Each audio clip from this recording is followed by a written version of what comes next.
Before coming abroad, I had never lived on my own. The closest I had been to adulthood was living in a dorm 6 hours away from home. The biggest decisions I had to make for myself were which dining hall I wanted to eat at for dinner, and the most stressful thing I encountered was getting all my work done so I could go out on a Thursday. The real world was so far away from my little bubble of Canton, New York. So it was quite a shock to me moving into an apartment and having to play adult for an entire semester. Not only did I now have to grocery shop for myself, but I had to grocery shop at a store that's contents were in a different language than my own. Not only did I now have to figure out how to work public transportation by myself, but I had to figure out a transportation system that had completely different cultural norms than my own. I was like a fish out of water trying to figure out not only how to adjust to a new culture, but to living on my own. My independence was put to the test on a rainy Sunday afternoon in Paris, France. I was walking down into the metro, wallet in hand, phone in pocket, and passport in bag. As I pushed through the gate and walked into the metro, a man approached us in a panic and yelled, "Girls, girls, do you have your phones?" I checked my pockets and in complete and utter shock, I responded, "No, my phone is gone." In a split second, my phone was gone and the man was running out of the metro. Following him seemed like the only solution, so we found ourselves in a dog chase.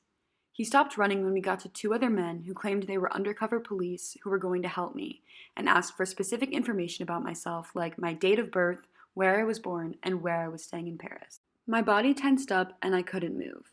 It felt like so much was going on at once when the men were talking to me, and my body didn't know how to handle the situation.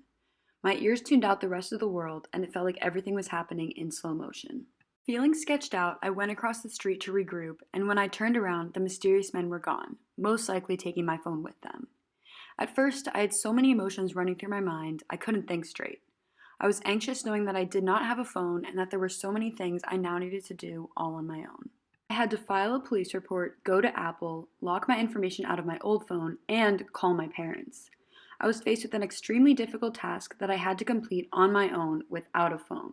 With my parents halfway across the world and my phone nowhere in sight, I was truly on my own in this foreign country.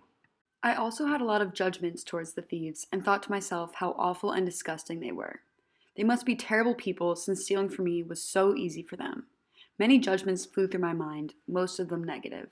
I was frustrated with myself, thinking, how could I be so stupid to leave my phone in my pocket? I thought to myself how I was irresponsible and not capable of being on my own. I was upset and not in the right mindset to go to the police or Apple, so my friends and I went for a walk in order to regroup. We walked to the Eiffel Tower and thought about what just occurred.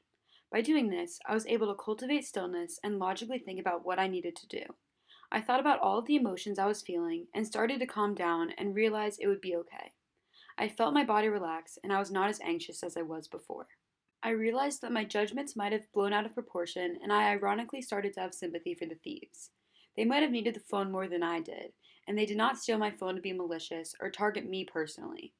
I also realized that I should not blame myself for this unlucky situation that could have happened to anyone. As my mind started to clear, I started to realize that this is not a reflection of my capability of living on my own or being an adult. I am fully capable of handling this situation and I am ready to take on the task. Now that my head was clear, I was able to get everything done that I needed to do. I filed a police report and even bought myself a new phone. It was super important for me to recognize my emotions, judgments, and physical sensations in order to attend to them and calm myself down. By going for a walk and removing myself from the situation, I was able to clear my mind and think rationally. Being able to handle this extreme of a situation taught me that I am capable of handling everything on my own.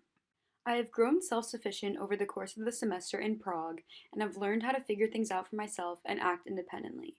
Developing the skills to calm myself down and think rationally in situations similar to this one has helped me grow interculturally because I'm attending to all my emotions and working through them in order to be comfortable in new and different situations. I am now comfortable handling different scenarios on my own and do not run from conflict. Living on my own in the Czech Republic has helped me grow as an individual and feel confident in unfamiliar settings and cultures. I am ready for new challenges and opportunities to be thrown my way because I know I have the skills to handle it on my own.